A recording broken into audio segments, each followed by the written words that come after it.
নমস্কার, আমি চিন্ময় মিত্র। হঠাৎ করে লাইভে আসলাম, স্কুল ছুটি দিয়েছে, ব্যাস চলো লাইভে।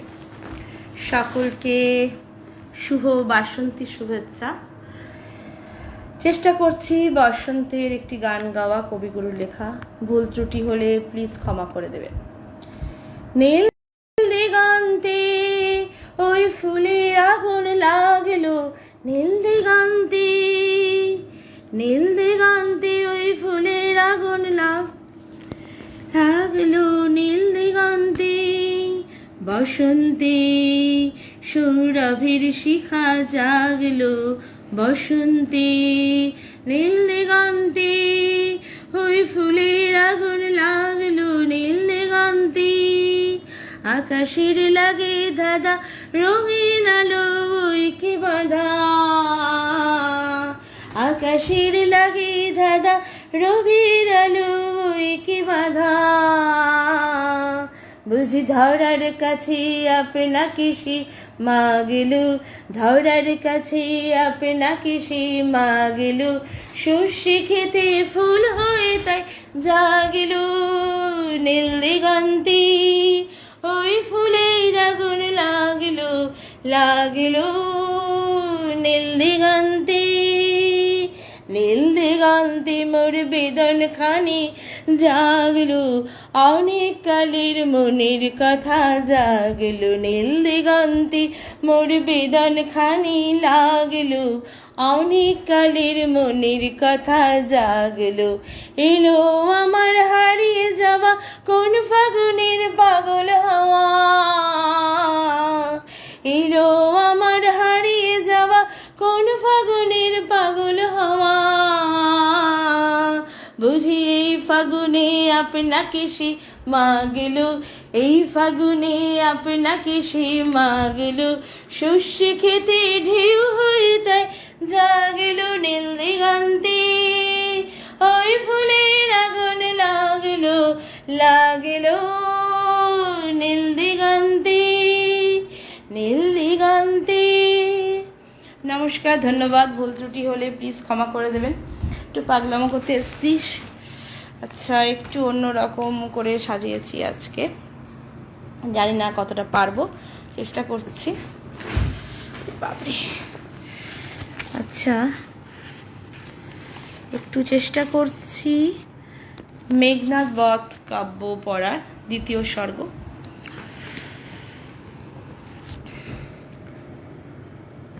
মানুষ সকালেই শোভে কৈলাস শিখরী আভাময়, তার শিরে ভবের ভবন শিখি পুচ্ছ চূড়া যেন মাধবের শিরে, সুষম্রাঙ্গ শৃঙ্গধর স্বর্ণফুল শ্রেণী শোভে তাই আহামরি, পীত ধরা যেন নির্ঝর ঝরিত বাড়ির আশি স্থানে স্থানে, বিশদ চন্দনে যেন চর্চিত সে বপু, তেজি রথ পদব্রজে সহস্বরীশ্বরী প্রবেশিলা সরীশ্বর আনন্দ ভবনী, রাজ রাজেশ্বরী রূপে বসে নিশ্বরী স্বর্ণাসনে, ঢুলাইছে চামর বিজয়া ধরে রাজ ছত্র জয়া, হায় রে কেমনি ভব ভবনের কবি বর্ণিবে বিভব, দেখো হি ভাবুক জন ভারী মনি মনি, পূজিলা শক্তির পদ মহাভক্তি ভাবে, মহেন্দ্র ইন্দ্রাণী সহ আশিসী অম্বিকা জিজ্ঞাসিলা, কহ দেব কুশল বার্তা কি কারণে হেথা আজি তোমা দুই জনি, করসুরি আরম্ভিলা দম্ভলি নিক্ষেপী, কিনা তুমি জানো মাতো অখিল জগতে, দেবদ্রোহী লঙ্কাপতি আকুল বিগ্রহী, বরিয়াছি পুনঃ পুত্র মেঘনাদে আজি সেনাপতি পদে, কালী প্রভাতে কুমার পরন্তাপ প্রবেশিবে, রণিষ্ট দেবী পূজি মনোনীত বর লোভী তার কাছে, অবিদিত নহে মাতো তার পরাক্রম, রক্ষকুল রাজলক্ষ্মী বৈজন্ত ধামে আসিয়ে সংবাদ দাসে দিলা ভগবতী। নমস্কার, ধন্যবাদ। জানি না কতটা পারলাম, চেষ্টা করলাম। মাইকেল মধুসূদন দত্তের লেখা মেঘনাদ বধ কাব্যের কিছুটা অংশ পড়ার। ওই যে বললাম আজকে একটু অন্যরকমভাবে সাজানোর চেষ্টা করছি। এবার একটু গল্পে যাব। আমার খুব প্রিয় একজন রাইটার মপাসা, তার গল্প পড়ার চেষ্টা করছি। গল্পের নাম কুয়াশা, লেখক মপাসা। গল্প কুয়াশা। আমার তখনকার প্রেমিকা ছিল ছোটখাটো একজন হাসি খুশি বিবাহিত মহিলা। তার নাম এম্মা। আমি অবিবাহিতা মহিলাদের বেশ ভয় পাই। শেষ পর্যন্ত এমন একটা মেয়েকে পেয়ে কি লাভ? তিনি আমার নন, আবার অনেকেরই। আমি ভালোবাসাকে একটা পেশা বলে ধরে নিতে রাজি নই। এই ধরনের ধারণা আমার কাছে বিরক্তিকর। আমি জানি এটা আমার ত্রুটি। একজন অবিবাহিত লোকের পক্ষে একজন বিবাহিতা মহিলাকে ভালোবাসার সুবিধাটা হচ্ছে এই যে সে একটা সহজ গৃহকোণের স্বাদ পায়। সেখানে সকালে তাকে পরিচর্যা করে এবং সেই সঙ্গে নষ্টও করে। সেখানে ভালোবাসা, বন্ধুত্ব, পিতৃত্ব সব একসঙ্গে পাওয়া যায়। সেখানে মেলে ভালো বিছানা, ভালো খাওয়া, সব কিছু, অর্থাৎ জীবনের চরম ও পরম মুক্তি। আর সবচেয়ে বড় সুবিধা হলো ইচ্ছে হলেই স্থান, কাল, পাত্র সব পাল্টে নেওয়া যায়। নিজেকে যে কোনো জায়গায় প্রতিষ্ঠিত করা যায়। গরমকালে একটা শ্রমিকের ঘর নিয়ে থাকা যায়, আর শীতে মধ্যবিত্ত পরিবার। আর আপনার যদি কোনো উচ্চাকাঙ্ক্ষা থাকে তাহলে ভালো অভিজাত পরিবার, খুব ভালো। আমি আমার প্রেমিকাদের স্বামীদের খুব ভালোবাসি। এটা বলা যেতে পারে আমার একটি দুর্বলতা। তবে এমন অনেক স্বামী আছেন যাদের ব্যবহার কর্কশ এবং খারাপ, আর তার ব্যবহারের ফলেই তাদের স্ত্রীদের আমি অশ্রদ্ধা করি। একজন আমোদের স্বামী দেখলেই আমি তার প্রেমে পড়ে যাই। মহিলার সঙ্গে বিচ্ছেদ হলেও তার স্বামীর সঙ্গে আমার সম্পর্ক ভালো থাকে। এভাবেই আমার বন্ধুর সংখ্যা অনেক হয়েছে, এবং আমি এটা প্রমাণ করার চেষ্টা করেছি যে পৃথিবীতে মেয়ে অপেক্ষা ছেলেরা উচ্চজীব। মেয়েরা এরকম হলে একটা নাটক সৃষ্টি করবে, নানাভাবে আপনাকে বিরক্ত করবে। অপরদিকে ছেলেরা, যাদের নানা কারণে অভিযোগ করার অধিকার আছে, তারা এমন ভাব দেখাবে যেন আপনি একজন দেবদূত। আমার প্রেমিকাটি রহস্যপ্রিয় এবং উদ্ভট কল্পনাপ্রবণ, তবে খেয়ালি এবং ধর্ম ও কুসংস্কারে আচ্ছন্ন এবং বিশ্বাসপ্রবণ। সব মিলিয়ে বলা যায় বেশ অতুলনীয়া। তার মধ্যে সবচেয়ে বড় ব্যাপারটা ছিল যে তার মধ্যে চুম্বকের মতো একটা ভঙ্গি ছিল, যেটা অন্য কোনো নারীতে আমি দেখিনি। তার দেহের চামড়া এত মোলায়েম বা চিক্কন ছিল যে আমি তার হাত ধরেই অসীম আনন্দ পেতাম। তার চোখ দুটোর দৃষ্টি আপনাকে অতিক্রম করে চলে যাবে, আপনাকে পৌঁছে দেবে এক সীমাহীন তৃপ্তিদায়ক শান্ত পরিবেশে। আমি মাঝে মাঝেই তার হাঁটুতে মাথা রেখে শুয়ে থাকতাম। সে আমার উপর একটু ঝুঁকে থাকতো। তার ঠোঁটে লেগে থাকতো এক শিহরণ জাগানো হাসি। আমি তার নীল দুটি চোখের দিকে তাকিয়ে থাকতাম। তার চোখ দুটো ছিল ভালোবাসার আনন্দে প্রজ্জ্বল। তার স্বামী ছিলেন সরকারি কর্মচারী। তিনি প্রায়ই বাইরে যেতেন, তাই সন্ধ্যাগুলো আমরা বেশ উপভোগ করতাম। ওদের বাড়িতেই থাকতাম বেশিরভাগ সন্ধ্যাবেলায়। আমি ওর হাঁটুতে মাথা দিয়ে শুয়ে থাকতাম, আর আমার পাশে থাকতো একটা বড় জাতের বেড়াল, নাম কুয়াশা। সে খুব ভালোবাসতো ওকে। আমাদের আঙুলগুলো বিড়ালের শরীরে ঘোরাফেরা করত। আমি ওর গায়ের উত্তাপ অনুভব করতাম। সে ওর থাবাটা আমার শরীরের ওপর রাখতো। কখনো ওর নখগুলো আমার গায়ে বিঁধে যেত। আবার কোনোদিন আমরা বেরিয়ে পড়তাম। সেটা খুবই সাদামাটা হতো। আমরা খাবার খেয়ে বেরিয়ে পড়তাম, তারপর কোনো সরাইখানায় কিছু পান করে দুজনে মিলে মদের দোকানে ঢুকতাম। এইরকম একদিন একটা খুব নিচু মানের দোকানে ঢুকে আমরা একটা কাঠের চেয়ারে বসলাম। জায়গাটা মাছের গন্ধে পরিপূর্ণ। কতগুলো লোক গল্প করছিল, হইচই করছিল মদের পাত্র হাতে নিয়ে। পরিচারকটি আমাদের পরিবেশন করছিল চেরির ব্রান্ডি। সে বেশ ভয় পেয়েছিল, কালো চাদরটা দিয়ে নাক ঢেকেছিল। মদ খাচ্ছিল এমনভাবে যে দেখে মনে হলো যেন কোনো গুরুতর অপরাধ করে ফেলেছে। সেই দেশি মদের প্রতিটা ঢোক তার কাছে মনে হচ্ছিল নিষিদ্ধ সুখ উপভোগ করার মতো। সে নিচু গলায় বলল, চলো আমরা উঠি। সে মাথাটা সামান্য ঝুঁকিয়ে ছোট ছোট পা ফেলে বেরিয়ে যাচ্ছিল। অন্য মাতালরা তার দিকে লুব্ধ দৃষ্টিতে তাকিয়েছিল। সে রাস্তায় এসে যেন হাঁপ ছেড়ে বাঁচল। ও ভয় ভয় আমাকে জিজ্ঞেস করলো, আচ্ছা, এরকম জায়গাকে যদি আমাকে অপমান করে তুমি কি করবে? কেন, তোমাকে উদ্ধার করব? ও সেই সময় আমার হাতটা চেপে ধরল মহানন্দে। একদিন সন্ধেবেলা আমরা মন্টিমার্টিস রেস্তোরাঁয় একটা টেবিলের ধারে বসলাম। হঠাৎ দেখলাম ছেঁড়া পোশাক পরা একটা বৃদ্ধা এক প্যাকেট তাস নিয়ে ভেতরে ঢুকলো। সে আমার সঙ্গিনীর কাছে এসে দাঁড়ালো। সে তার ভবিষ্যৎ গণনা করতে চাইল। ডাইনিটা তার পাশে বসার জায়গা করে দিল। বৃদ্ধার অনেক বয়স, একটিও দাঁত নেই। তিনি টেবিলে তাস বিছিয়ে দিচ্ছেন আর বিড়বিড় করে মন্ত্র বলছিল। এবার সে কথা বলতে শুরু করলো। সে কয়েকটা ভবিষ্যৎবাণী করলো। তার স্বামী সুস্থি যুবক, সে সচ্ছল, তার ছেলে মেয়ে সুখ হবে, একটা মোকদ্দমা, একটা কালো লোকের ভদ্রলোকের আবির্ভাব, একজন পুরনো বন্ধুর পুনরাগমন, অবশেষে মৃত্যু। এই মৃত্যুর কথাটা যুবতীকে নাড়া দিল। সে ভাবতে লাগলো কোথায়, কার, কিভাবে মৃত্যু হবে। পৌরা বলল, তাস একেবারে কিছু নিশ্চিত করে বলছে না।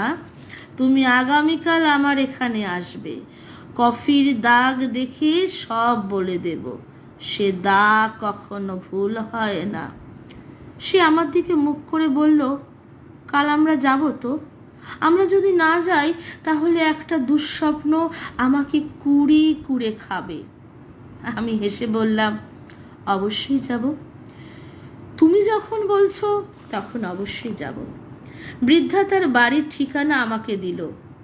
বার্স স্যামন্টের ঠিক পেছনে একটা 7 তলা বাড়িতে সে থাকে। পরের দিন আমরা তার কাছে গেলাম। ছাদের চিলে কৌঠায় সে থাকে।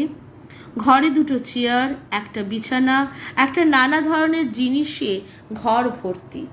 একটা পেরেকে শুকনো লতা ঝুলছে। অনেক শুকনো জীবজন্তুর ছাল, হাড়গোড় রয়েছে শিশি বোতলে। টেবিলে রয়েছে একটা খড় বোঝাই কালো বিড়াল। তার চোখ দুটো অতিথিদের দিকে। এম্মার দিকে তাকিয়ে দেখলাম সে উত্তেজনায় নীল হয়ে যাচ্ছে। ও বসে পড়ে বিড়ালটাকে দেখিয়ে বলল, দেখো, ঠিক আমাদের কুয়াশার মতো, তাই না? সেই ডাইনি বলল, তুমি যদি কাউকে ভালোবাসো তাহলে ওই বিড়ালটাকে কাছে রেখো না। সে ভয়ে জিজ্ঞেস করলো, কেন, কি হবে?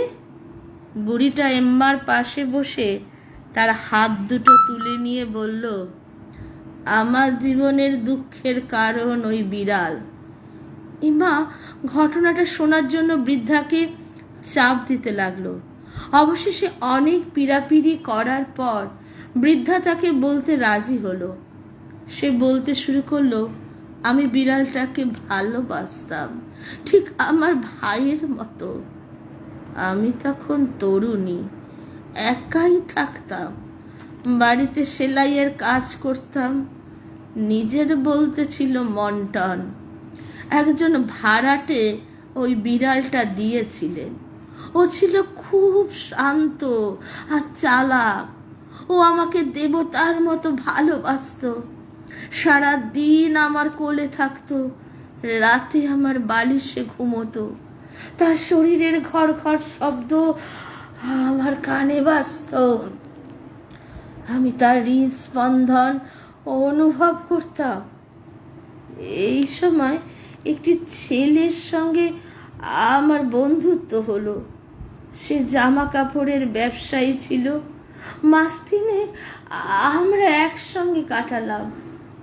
এর মধ্যে তাকে আমি কিছুই দিইনি। তবে তোমরা তো জানো আমরা খুব সহজে দুর্বল হয়ে পড়ি। আমি তাকে খুব ভালোবাসতাম। সে ছেলে হিসেবেও খুব ভালো ছিল। ও সবসময় একসঙ্গে থাকতে চাইতো। একদিন আমি ওকে সন্ধ্যায় বাড়ি আসতে বললাম। সে সেদিন সন্ধ্যায় এলো। প্রথমে সে বেশ সংযত ছিল, নানা ধরনের কথা বলছিল, তারপরও আমাকে চুমু খেলো। সেই আমাদের ভালোবাসার প্রথম চুম্বন। হঠাৎ সে চিৎকার করে উঠল। সেই চিৎকার আমি আজও ভুলতে পারি না। দেখলাম আমার বিড়াল মন্টন তার মুখের উপর লাফিয়ে পড়েছে, তার নখ দিয়ে মুখটাকে কাপড়ের মতো টুকরো করছে, স্রোতের মতো রক্ত বেরিয়ে আসছে। আমি বিড়ালটাকে টানতে লাগলাম, কিন্তু কিন্তু পারলাম না। সে তার সব শক্তি দিয়ে আমার প্রেমিককে ধরে রইল, তাকে পাগলের মতো আঁচড়াতে লাগলো, এমনকি সে আমাকে কামড়ে দিল। শেষ পর্যন্ত আমি অনেক কষ্ট করে তাকে জানলা দিয়ে ছুঁড়ে ফেললাম। এরপর ওর মুখ ধুতে গিয়ে দেখলাম ওর চোখ দুটো নষ্ট হয়ে গেছে। তাকে হাসপাতালে নিয়ে যাওয়া হলো। সে 1 বছর অনেক যন্ত্রণা পেল এবং মারা গেল। তার মনে আমার সম্পর্কে এক ধরনের বিতৃষ্ণা জমা হয়েছিল।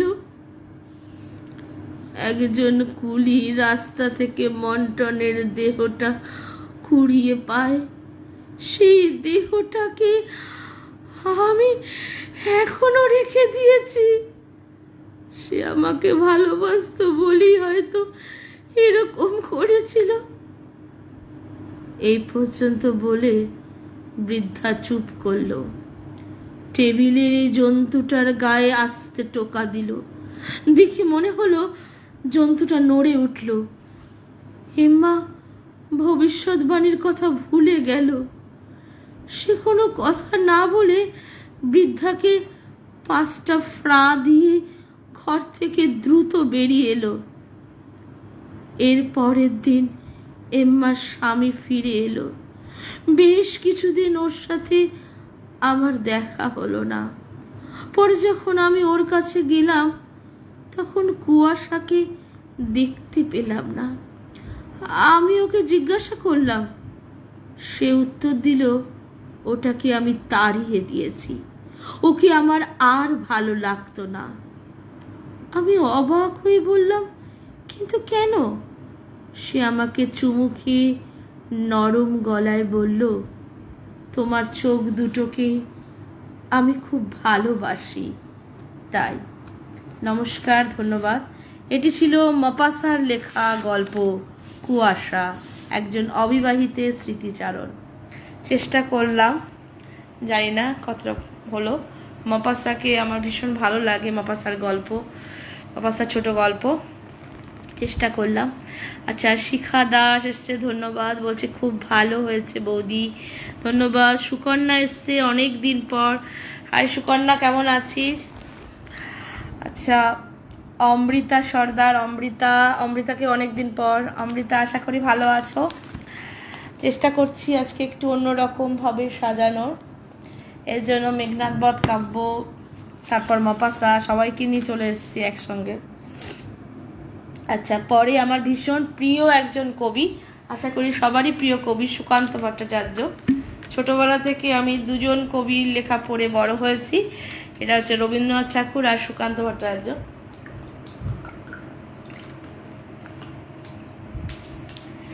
এটা আমার প্রাইজের বই, দেখিয়ে দিচ্ছি, সুকান্ত সমগ্র। বাড়িতে মায়ের কাছে আছে সুকান্ত সমগ্র, তবু যখন আমাকে জিজ্ঞাসা করা হয়েছিল আবৃত্তিতে ফার্স্ট হওয়ার পর যে কি প্রাইজ নিতে চাও, আমি বলেছিলাম সুকান্ত সমগ্র। আমি এতটাই ভালোবাসি কবি সুকান্তকে। আচ্ছা, কবি সুকান্ত ভট্টাচার্যের লেখা একটি মোরগের কাহিনী। একটি মোরগ হঠাৎ আশ্রয় পেয়ে গেল বিরাট প্রাসাদের ছোট্ট এক কোণে, ভাঙা প্যাকিং বাক্সের গাদায়, আরো 2-3টি মুরগির সঙ্গে। আশ্রয় যদিও মিলল, উপযুক্ত আহার মিলল না। সুতীক্ষ্ণ চিৎকারের প্রতিবাদ জানিয়ে গলা ফাটালো সেই মোড়ক। ভোর থেকে সন্ধে পর্যন্ত তবু সহানুভূতি জানালো না সেই বিরাট শক্ত ইমারত। তারপর শুরু হলো তার আস্থা করে আনাগোনা। আশ্চর্য, সেখানে প্রতিদিন মিলতে লাগলো ফেলে দেওয়া ভাত, রুটির চমৎকার প্রচুর খাবার। তারপর এক সময় আস্থা করেও এলো অংশীদার। ময়লা, ছেঁড়া, ন্যাকড়া পড়া 2-3টে মানুষ। কাজেই দুর্বলতর মোরগের খাবার গেল বন্ধ হই। খাবার খাবার খানিকটা খাবার। অসহায় মোরগ খাবারের সন্ধানে বারবার চেষ্টা করলো প্রাসাদে ঢুকতে, কিন্তু প্রত্যেকবারই তারা খেলো প্রচণ্ড। ছোট্ট মোরগ ঘাড় উঁচু করে স্বপ্ন দেখে প্রাসাদের ভিতর রাশি রাশি খাবার। তারপর সত্যি সে একদিন প্রাসাদে ঢুকতে পেল। একেবারে সোজা চলে এলো ধবধবে সাদা দামি কাপড়ে ঢাকা খাবার টেবিলে। অবশ্য খাবার খেতে নয়, খাবার হিসেবে। নমস্কার, ধন্যবাদ। কি অসাধারণ কবিতা! মানে আমি যতবার পড়ি আমি চমকে যাই। কবির লেখা, কলম নিয়ে লেখা, দেশলাই কাঠি নিয়ে লেখা, সিঁড়ি নিয়ে লেখা, যেগুলো আমরা কখনো ভাবি না সেগুলি নিয়ে কবির অসাধারণ লেখা। আচ্ছা, পরবর্তী নিবেদনও কবি সুকান্ত ভট্টাচার্যের। সিঁড়ি। আমরা সিঁড়ি, তোমরা আমাদের মারিয়ে প্রতিদিন অনেক উঁচুতে উঠে যাও, তারপর ফিরেও তাকাও না পিছনের দিকে। তোমাদের পদধূলি ধন্য আমাদের বুক, পদাঘাতে ক্ষত বিক্ষত হয়ে যায় প্রতিদিন।